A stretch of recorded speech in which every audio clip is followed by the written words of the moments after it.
Dulu, Pecco adalah juara dunia yang tumbuh dari bakat yang dikembangkan Ducati. Sekarang, tertinggal 51 poin. Apa yang salah dengan Pecco Bagnaia? Di saat Marc Marquez menari dengan GP25, seperti motor itu adalah bagian dari tubuhnya, Pecco Bagnaia justru seperti asing dengan motornya sendiri. Dani Pedrosa bicara belak-belakan dan semua ini mungkin bukan hanya soal kecepatan, tapi soal keputusan, tekanan, dan psikologi. Sementara itu, Vinales mulai bangkit bersama KTM. Dan Bastian ini datang ke Silverstone membawa beban masa lalu dan harapan terakhirnya. Bagaimana lengkapnya situasi di balik pedok menuju GP Silverstone? Kita bahas.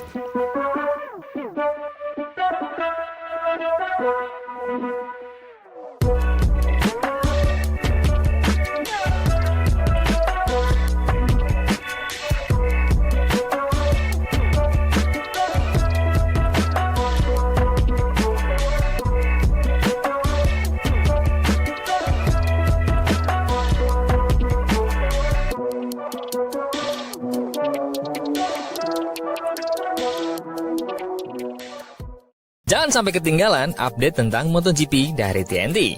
Dengan cara ketik hashtag MotoGP di kolom pencarian agar kamu bisa mendapatkan pilihan berita menarik yang kamu cari. Meski Pecco Bagnaia berhasil mengumpulkan lebih banyak poin pada musim 2025 dibanding tahun lalu pada periode yang sama, posisi di klasemen sementara MotoGP jauh tertinggal dari rekan tim barunya di tim pabrikan Ducati, Marc Marquez. Saat ini, Marquez memimpin kejuaraan. Sementara Bagnaia berada di peringkat ketiga, tertinggal 51 poin. Ironisnya, Bagnaia adalah pembalap yang lebih berpengalaman dengan motor Ducati. Namun, dia justru mengalami kesulitan untuk mendapatkan rasa percaya diri di bagian depan motor, berbanding terbalik dengan Marquez yang tampak begitu nyaman sejak awal. Dani Pedrosa, mantan rival dan rekan tim Marc Marquez di masa lalu, mengungkapkan penyebab utama di balik dinamika ini. Dalam wawancara bersama DAZN, Pedrosa menjelaskan bahwa masalah yang dialami Bagnaia bukan hanya bersifat teknis, tapi juga psikologis. Ada dua faktor utama. Yang pertama bersifat psikologis, dan yang kedua adalah aspek media serta tekanan eksternal. Semua berawal dari keputusan Ducati yang secara terbuka memilih Marc Marquez, menghadirkan gaya baru dalam garasi mereka, yaitu adanya dua ayam jago dalam satu kandang.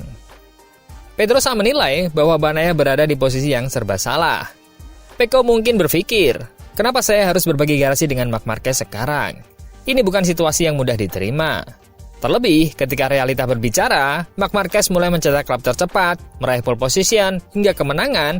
Dari sana muncul pertanyaan, bagaimana Marc Marquez bisa melakukannya? Dan mengapa saya tidak bisa? Saat itulah, konsentrasi seorang pembalap bisa terpecah. Fokusnya mulai bergeser dari pengembangan diri ke pengamatan terhadap lawan di dalam tim sendiri. Keadaan ini membuat Bagnaia semakin tertekan.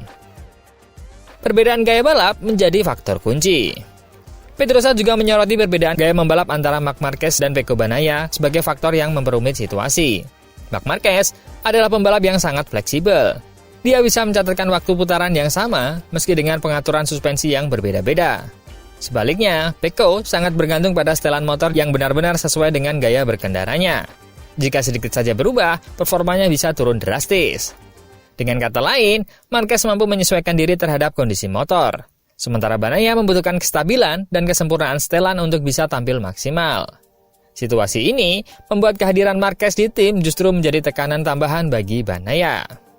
Pedrosa pun menyimpulkan bahwa hal paling menyakitkan bagi Bagnaia adalah keputusan manajemen Ducati itu sendiri. Menurut saya, yang paling membuat Pecco menderita bukanlah kecepatan Marc Marquez, tapi keputusan Ducati untuk menempatkan Marc Marquez dalam struktur tim utama. Lalu Pedrosa menambahkan dampak luas keputusan Ducati. Langkah Ducati untuk mempromosikan Marc Marquez dari grid ini ke tim pabrikan pada musim ini juga berdampak secara luas. Keputusan tersebut secara tidak langsung membuat mereka kehilangan beberapa pembalap kunci seperti Jorge Martin, Enea Bastianini, dan Marco Bezzecchi. Bahkan, tim satelit Pramac pun memilih hengkang dan beralih menjadi tim satelit Yamaha. Namun sejauh ini, Ducati tampaknya tidak menyesali keputusan tersebut. Hasil yang ditunjukkan Marc Marquez sejauh ini membuktikan bahwa mereka mengambil langkah tepat. Saat ini, Marc punya dua keunggulan penting dibanding rival-rivalnya, kecepatan dan konsistensi, kata Pedrosa. Meski ada pembalap lain yang bisa menyamai kecepatannya, Marc Marquez mampu mempertahankannya lebih lama, entah karena pengaturan motornya atau keterampilan lain yang belum sepenuhnya dia tunjukkan. Namun, dia berhasil mempertahankan performa itu dalam banyak lap. Dengan performa seperti ini, Ducati tampaknya akan terus memberikan dukungan penuh kepada Marc Marquez. Sementara Pecco Bagnaia harus berjuang lebih keras untuk kembali menunjukkan kapasitasnya sebagai juara bertahan dunia. Sejalan dengan apa yang dikatakan dengan Dani Pedrosa, lagi-lagi Marc Marquez mendapatkan pujian dari bos Ducati, Gigi Dall'Igna. Sejak beralih dari tim Gresini ke pabrikan Lenovo Ducati dan menunggangi Desmos edisi GP25, Marc Marquez menjelma menjadi kekuatan dominan di MotoGP musim 2025. Dengan torehan 6 kemenangan berturut-turut di Tissot Sprint, terakhir di Le Mans, dan keunggulan 22 poin di atas sang adik Alex Marquez, Marc Marquez telah menunjukkan dirinya bukan sekedar bintang lintasan, tetapi juga pilar utama dalam strategi Ducati. Namun bagi Gigi Dall'Igna, manajer umum Ducati Corse, yang paling mengesankan dari Marc Marquez bukan hanya gaya balapnya yang spektakuler, melainkan ketepatannya dalam bekerja di balik layar. Di mata Dall'Igna, Marquez adalah pembalap yang bukan hanya cepat, tetapi juga sangat presisi dalam berkomunikasi dengan tim teknis. Saya pikir dia sangat akurat dalam memberikan masukan, ujar Dall'Igna kepada DAZN. Lalu, ada para teknisi yang harus menyelaraskan komentar para pembalap dengan data telemetri. Kami adalah teknisi, jadi kami menghargai angka, bukan hanya kata-kata. Dengan kata lain, Marquez mampu menerjemahkan sensasi berkendara ke dalam bahasa teknis yang dapat dipahami oleh para insinyur. Ini yang membuat perannya begitu penting dalam proses pengembangan motor. Dia tidak hanya menyampaikan apa yang dia rasakan, tetapi juga membantu tim memahami dan memperbaiki detail berdasarkan data yang konkret. Selain memiliki performa yang stabil, Marquez juga memiliki ketajaman analisis. Ketajaman Marquez tidak hanya tampak di sesi balapan, tetapi juga dalam konsistensinya sepanjang akhir pekan. Meski sempat mengalami 2 insiden di Texas dan Jerez, Dall'Igna tidak melihat hal tersebut sebagai kesalahan fatal. Saya sangat senang bekerja dengan Marc Marquez, lanjutnya kepada Crash.net. Dia sangat cepat dan memaksimalkan seluruh perangkat yang dia miliki.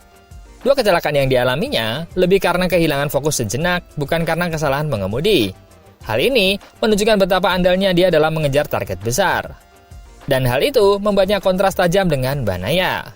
Situasi ini semakin menonjol ketika dibandingkan dengan Pecco Bagnaia, rekan setimnya yang saat ini sedang kesulitan. Meski sudah 2 kali menjadi juara dunia dan memiliki akses penuh terhadap data Marc Marquez, Bagnaia masih belum mampu menemukan rasa percaya diri yang sama dengan GP25.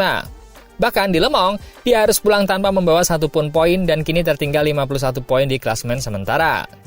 Perbedaan utamanya terletak bukan hanya pada data, melainkan pada bagaimana data tersebut diinterpretasikan dan diterapkan di lintasan. Disinilah kecerdasan balap Marc Marquez benar-benar menonjol.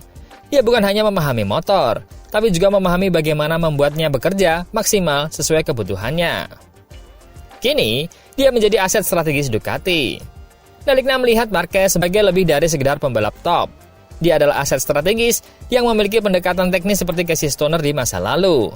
Dia berperan sebagai engineer on wheel, pembalap yang tak hanya membawa motor melaju kencang, tapi juga membimbing ke arah pengembangan mesin dan setup secara menyeluruh. Marc Marquez memiliki pemahaman menyeluruh tentang motornya, dan itu sangat penting. Dia bukan hanya menunggangi motor, tapi juga membantu membentuknya, kata Dall'Igna. Dengan semua kualitas tersebut, kecepatan, konsistensi, kecerdasan teknis, dan kemampuan membaca balapan, Marc Marquez telah menjadi pilar utama dalam ambisi Ducati merebut gelar juara dunia di musim 2025. Dan jika tren ini berlanjut, bahkan tidak mungkin nama Marc Marquez akan terukir dalam sejarah Ducati berdampingan dengan legenda-legenda besar sebelumnya. Di tengah dominasi Marc Marquez dan Ducati yang begitu kuat di musim 2025, ada satu nama yang secara konsisten menunjukkan kemajuan signifikan di balik sorotan utama, yaitu Maverick Vinales. Pembalap asal Spanyol ini akan memasuki Grand Prix Inggris di Silverstone dengan kepercayaan diri tinggi. Berbekal performa solid bersama tim barunya, Tech3 KTM, dan rekam jejak impresif di sirkuit legendaris tersebut. Silverstone memang punya sejarah yang berpihak pada Vinales dalam 10 balapan terakhirnya di MotoGP di sana. 10 pemenang berbeda tercatat di papan klasemen, dengan Vinales adalah salah satunya. Dia mencetak kemenangan perdananya di kelas utama 2016 bersama Suzuki yang juga menjadi momen historis bagi dirinya di tim tersebut. Tak hanya itu, dia juga meraih podium bersama Yamaha pada 2017 dan 2019. Serta tampil mengesankan dalam sprint race bersama Aprilia pada 2022 dan 2023. Meski hasil tahun lalu tidak terlalu mencolok, posisi 8 di sprint dan 13 di Grand Prix, Vinales datang ke Silverstone 2025 dengan kondisi jauh lebih menjanjikan. Sejak bergabung dengan Tech3 KTM awal musim ini, dia menunjukkan grafik performa yang terus menanjak. 3 kali finish di 5 besar dari 4 balapan terakhir, termasuk posisi 5 di Le Mans yang berlangsung dalam kondisi cuaca tak menentu. Kami akan ke Silverstone, sirkuit yang selalu saya nikmati, kata Vinales. Le Mans memang kacau, tapi kami tampil solid. Kami ingin terus mempertahankan momentum ini dan melangkah lebih dekat ke barisan terdepan. Kunci dari peningkatan Vinales bukan hanya pada kecepatannya, tapi juga pada kemampuan beradaptasi dengan karakteristik RC16 milik KTM. Bahkan, dalam balapan hujan di Le Mans, dia mampu mempelajari banyak hal penting terkait strategi mesin dan pengereman. Sebuah pengalaman yang sangat berharga menjelang Silverstone, sirkuit yang kerap diselimuti cuaca tak menentu. Manajer tim Tech3, Nicolas Goyon, juga memberikan pujian atas kerja keras dan semangat Vinales. Maverick datang ke Silverstone dengan keyakinan penuh. Le Mans adalah akhir pekan terbaiknya sejauh musim ini. Dia cepat beradaptasi dengan motor dan merasa nyaman bersama timnya. Secara klasemen, Vinales kini berada di posisi ke-11, hanya terpaut 6 poin dari Pedro Acosta, pembalap KTM dengan peringkat tertinggi sejauh ini.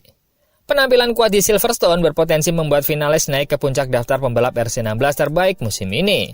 Sebuah pencapaian penting yang akan memperkuat posisinya dalam proyek jangka panjang bersama Tech3. Dengan kombinasi pengalaman, performa yang sedang naik daun, dan ikatan emosional dengan sirkuit Silverstone, Vinales jelas menjadi sosok yang patut diperhitungkan di akhir pekan ini. Dan jika langit Inggris kembali bersikap tak terduga, bukan tidak mungkin dia akan mengulang momen magis seperti yang dia pernah lakukan di masa lalu. Sementara Maverick Vinales tengah berada dalam tren positif bersama Tech3 KTM, rekan setimnya Enea Bastian ini justru datang ke Grand Prix Inggris dengan situasi yang jauh lebih kompleks. Meski Silverstone adalah salah satu sirkuit yang paling bersahabat baginya, kenyataan musim ini membuat harapan Bastian ini lebih realistis ketimbang optimis tinggi. Sebagai satu-satunya pembalap yang pernah menang 2 kali di Silverstone dalam 10 edisi terakhir, sprint dan Grand Prix pada tahun 2024, rekam jejak Bastian ini tidak bisa dipandang sebelah mata. Musim lalu bersama tim pabrikan Ducati, dia menutup musim dengan 9 podium hari Minggu, termasuk kemenangan di Misano, dan nyaris menyalip Marc Marquez dalam perebutan tempat ketiga klasemen terakhir. Namun kini, situasinya berbeda. Mengendarai motor KTM RC16 versi Tech3, Bastian ini belum mampu menunjukkan performa yang sama. Hasil terbaiknya sejauh ini adalah posisi 7 di kota, dan dia masih kesulitan menyesuaikan diri dengan karakter motor KTM, khususnya dalam menyeimbangkan setup dan mendapatkan feeling optimal saat balapan. Kondisinya semakin sulit ketika dia harus menghadapi penalti putaran panjang di Silverstone, buntut dari insiden yang menyebabkan Pecco Bagnaia terjatuh di Le Mans. Ini menambah daftar panjang penalti yang dia terima di GP Prancis, termasuk 2 long lap penalti karena pelanggaran saat penggantian motor, serta pelanggaran kecepatan di jalur pit. Meski demikian, Bastian ini masih mampu finish ke-13 dan mengamankan 3 poin. Le Mans memang kacau, tapi kami menunjukkan kecepatan yang cukup baik di tengah kekacauan, ujar Bastian ini. Aspalnya sangat licin, tapi saya bisa mendekati waktu Marc Marquez dan Vermin. Jadi, kami punya hal positif untuk dibawa ke Silverstone. Nicolas Goyon, manajer tim Tech3, tetap memberikan dukungan penuh kepada pembalap Italia tersebut. Dia percaya bahwa Silverstone bisa menjadi titik balik bagi Bastian ini untuk menemukan kembali sentuhannya, sekaligus lebih menyatu dengan motor KTM. Silverstone adalah tempat yang dia cintai, seperti yang ditunjukkannya tahun lalu. Meski harus menjalani hukuman long lap, saya yakin itu justru akan memberinya motivasi ekstra. Bastian ini pun menyadari pentingnya akhir pekan ini dalam proses adaptasinya. Kami fokus pada Silverstone, sirkuit yang saya sukai dan biasanya cocok dengan gaya saya. Penalti memang tidak ideal, tapi kami akan bekerja keras sejak hari Jumat agar bisa start dari posisi sebaik mungkin sebelum hukuman dijatuhkan. Sementara itu, dinamika dalam internal KTM sendiri menarik untuk dicermati. Vinales, yang lebih cepat beradaptasi, kini dianggap sebagai benchmark gaya berkendara oleh rekan-rekannya. Bahkan pembalap pabrikan seperti Pedro Acosta dan Brad Binder mulai berpindah ke setup ala Vinales. Sementara Bastian ini masih memilih menggunakan unit jok belakang kotak salad yang lebih besar, peninggalan gaya lamanya bersama Ducati. Di tengah perubahan ini, Silverstone bisa menjadi panggung penting bagi Bastian ini. Apakah dia mampu menjawab tantangan dan menunjukkan bahwa dirinya belum habis? Atau justru harus kembali menekan kenyataan pahit bahwa RC16 bukan kuda besi yang dia cari? Yang jelas, mentalitas juara dan rekam jejak apiknya di Silverstone membuat Enea Bastian ini tetap menjadi nama yang layak untuk diawasi akhir pekan ini.